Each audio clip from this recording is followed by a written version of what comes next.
મિત્રો આવનારી તારીખ 4 સપ્ટેમ્બરે અત્યારે જે વિવાદિત મુદ્દો છે સાળંગપુરમાં જે વિવાદિત પ્રતિમાઓ છે તેને લઈને અમે હિન્દુ સંગઠનો સુરત દ્વારા કચ્છ કબરાવ મોગલધામ મણિધર બાપુના આશીર્વાદ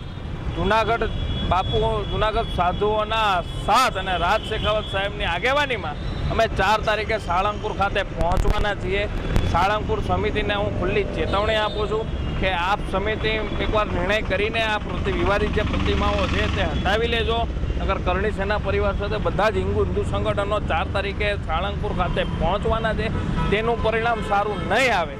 એટલે એના માટે જે પહેલાં તમે લોકો આ વિવાદિત જે પ્રતિમાઓ છે તે હટાવીને ખોટું આપણે આ ધર્મનું યુદ્ધ ન કરો।